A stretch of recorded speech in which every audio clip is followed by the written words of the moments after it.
Hey, what's up guys? It's Pillow King here, back to another video. Real quick, before we go ahead and get started, if you can, hit that subscribe button. It's really appreciated and it supports the channel. You know, supports our growth, all that great stuff. We also just hit 600 subs. Yay! But yeah, so we have Abhyss. It's the new Reptile archetype. Finally, Snake Rain actually does something, and this deck is pretty good, actually. I have two variations I'm going to show you that I've worked on and liked so far. Okay, so first one I have, like with Dragoon, Phantom Knights, and BA. So ideally, we use like the Phantom Knights and the BA stuff so we can get the cards like these, like our guys to the grave, which is why we're playing it. Like this pitching one of these guys is just crazy. And we'll go through real quick. So we're playing Dark Magician and Red Eyes, of course, and play one Deity of the Abyss. I'm not gonna try to pronounce names because I'm gonna butcher every single one. So basically, they all share, all the big ones at least, share inherent effects of tribute X amount of monsters, summon itself. So this one is the biggest one. He is Deity of the Abyss. So he can tribute 3 monsters, which it can be tokens, literally anything. Which is what's really good because you can tribute the Rusty if you don't want to keep him on board, which you usually don't need him after the turn 1 and stuff like that. But so you can tribute 3 monsters, especially on this card. Once while he's face up on the field, you can send all monsters in the field to the grave, except face up monsters that were special summoned from the graveyard. So you can set him up as well for a board wipe. Then we have one Queen of the Abyss.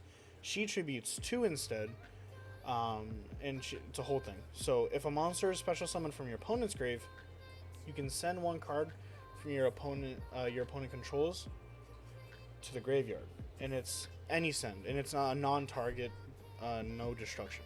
So it outs Dragoon, which is really cool. And if a monster is sent from your opponent's hand or deck to the grave, you can special summon 1 light or dark reptile from your grave, and they're all still able to get their good effects. And King is really good. So tribute 2, special summon him. And if your opponent adds a card to their hand except during the draw phase, you can send 1 random card from their hand to the grave. So they don't even get to choose. And you can actually do this on your turn as well. So you can make them lose a card with King's effect on your turn, and then on their turn too, if they add. And then after that, if a monster, every video I do, my phone goes off. Oh, sorry.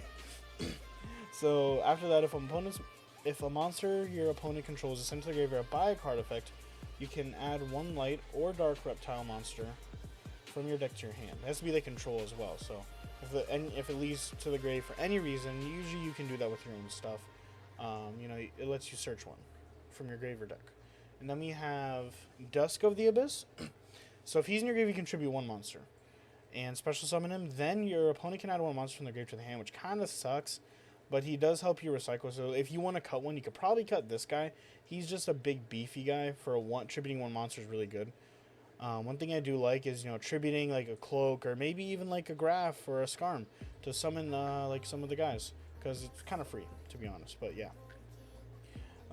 Regardless, and if he is special summoned, you can target 2 of your banished monsters, including 1 reptile, return them. So a good synergy with this is you're able to unbanish maybe like a Scale or anything like that along with 1 reptile, because you only have to unbanish 1 reptile.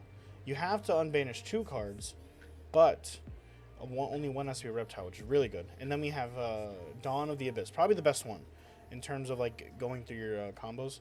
So if this card is in your grave, you can treat 1 monster, of course, special summon this card. Then your opponent can special summon 1 monster from the grave. That doesn't matter. It's effect negated anyway. So, and then if this card is special summoned, you can target 1 level 4 lower Abyss monster in your grave, special summon it, but banish it when it leaves the field. So you can summon any of these, which is really good. So next we have the lower levels. So we play 2 of the Haze of the Abyss. And if this card is sent from the field to grave or special summon from the grave, you can target 1 face-up monster your opponent controls and 1 monster in your grave with equal or higher attack. Special summon that targeted monster from your opponent's grave if you just send the other. Only thing that kind of sucks is he targets, so you could definitely cut 1 of this if you want to make room for something. One thing I was thinking, and I have another chance to really test it, but I was thinking Reptilian Lamia. So she's a tuner, and maybe you could do some crazy Hulk stuff. I'm not sure yet.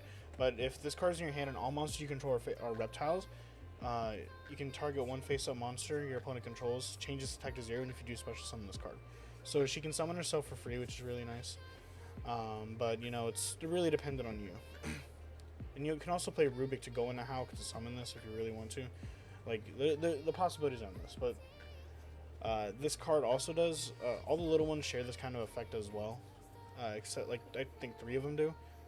But if this card's in your grave, you can send 1 card from your hand to your graveyard and add it to your hand, so it lets you get them back. On this one, if this card is sent from field to grave or special summon, you can have your opponent draw 1 card, and if they do, you can add 1 Abhyss monster from your deck to your hand. So this is what I was talking about. So it lets you, if you tribute this off for like King or something like that, lets you activate the King's effect. It does give them 1 card, but it does give you knowledge and gets rid of another card. But if they have any other way to like add during your turn or something like that, then you'll be able to still resolve King's effect. That's what I was doing. I did this and took a card in their hand for knowledge, so I knew what to make or knew what to like negate on things like that. But this one is probably the best one. So you can send this card from your hand to the grave and send 1 light reptile from your deck to the grave. And if he's normal or special, you can add Abhyss spell or trap. I'm gonna be honest, all the Abhyss spell or traps are pretty bad. This one is probably the best one, and I'm playing it just so I can normal summon him and not feel bad. This summons 2 tokens, and if you have like basically like all of them in the grave, like 1 of each, it lets you summon 2 different reptiles from your grave instead, which is pretty good. That's really good, but most of the time you're not going to ever get to use that effect. But like I said, I'm just playing it because I want to normal summon this and actually get it. And this one's really good as well. I'm probably going to bump this up to 3. So we have Dreg of the Abhyss. So you can send him and then instead send a Dark Reptile from your deck to your grave. And if you control no monsters or only control an Abhyss monster, you can special summon this card but banish it when he's the field. Also, while he's in the face of monster zone, you can only special summon reptiles, which is fine. So he can send like this card, King, this, and then he sends Queen, this one, and this one. Overall, the light one's better, which is why this one's at 3, because he's crazy. King is crazy. This one's Reborn's, like, yeah. And then we're playing 1 Seer, 1 Graph, 1 Scar. I'm playing 2 Tour Guide because I'd rather open Torn Scales. Yeah. And then we're playing 1 Cloak, 1 Boots. And we could bump up the Boots to 2, but I cut it to 1 because I didn't think it was needed more than 1. But, if you want to keep using your PK engine after, definitely put more than 1 in. But yeah, I did have gloves too, but I cut that. It just didn't feel like it. I'd rather just open this, send this, search this, and do my whole little BA combo. And then for the off chance I do draw Tour Guide, I have Scarm. So you can search the other one. Or if, like, how do I say, if I don't want to summon Seer off of Graph, I can just summon Scarm instead, so I can search a Tour Guide for my next turn and use my ranks. Then we're playing Triple Ash, Double Bell, Triple Veiler. This could be cut. I like Droll a lot right now. It's very effective versus most of the decks, so Droll will definitely be a good choice. I'm playing Red Ice Fusion, of course. And then finally, this card actually does something that's not bad. Snake Rain. This card's crazy in this deck. Sending 4 of your best monsters to your grave is way too good, and thank God it's getting reprinted, because this card would have been like 30 bucks, 20 bucks, because that's exactly how, what's it called? Smoke Grenade the Goblin Thief was. God. And then we're playing 1 Brigandine, 1 Invasion of the Abhyss, and 2 Fogblade. And then for the extra deck, we're playing 1 Dragoon, 1 Zeus, because we play an ass ton of XYZs, 1 Titanic Galaxy. This one, I really wanted to play this, because it feels better. And this one is much better versus Drytron. We're going to switch it out right now. This one is much better versus Drytron as well. So I felt like this thing was a lot better. Like, this doesn't affect you because you just make this at the end and a bunch of your guys' rates. I was thinking about trading it as well, but it does brick, unfortunately. This deck is 45 cards. I would like to cut it to 40. There's definitely some stuff you could cut if you really wanted to cut it to 40. But this felt really good when I was playing it. We're playing 1 King of the Feral Imps. But yeah, we all remember this card. We were searching Gigabyte with it. So, yeah, this searches any reptile card, which is pretty good. And if you guys don't know what this guy does, you can detach. And to the end of your opponent's turn, he can't be destroyed by card effects, and also neither player can special monsters from the graveyard. So it essentially shuts down Drytron's entire turn. Then we're playing 1 Dweller, because we have a lot of 4s. 1 Break Sword because of our 3s, and 1 Dante because he mills.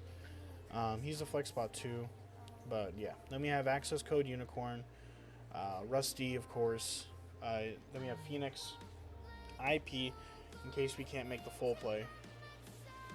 So usually, like, you'll end on a King with Fogblade set and Dragoon. But if your hand is a little weird, instead of Dragoon, you would end on IP with King and Bardish. But yeah, and then play one Shirogini because it's combo, card plant because Dragoon's insane. And you play one Reptilian Ekida? Yeah. So it takes 2 monsters, including Reptile, so you just need 1 Reptile realistically. But you know, if you have 2, which is what you have most of the time, you can.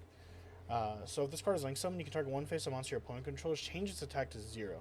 So during the main phase, if your opponent controls a monster with 0 attack, you can add reptile monsters with different names from your deck to your hand up to the number of monsters your opponent controls is 0 attack. And also you can only special summon reptiles for the rest of the turn from your extra deck, which is fine.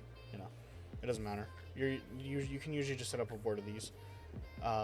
But that's where this kind of comes in too, which is why I like it, because it makes one of their guys 0. So effectively you can search 2 cards just off this, like summoning, like normal summon 1, summon this, that's 1 0 attack monsters, summon this, that's 2 0 attack monsters, and then you get to add 2 cards just for playing your deck, which is insane, you know. So this is the variant that I liked a lot, but I did make a different version, Reptile too. This one was really just more heavily focused on these, because you can use these and still combo off.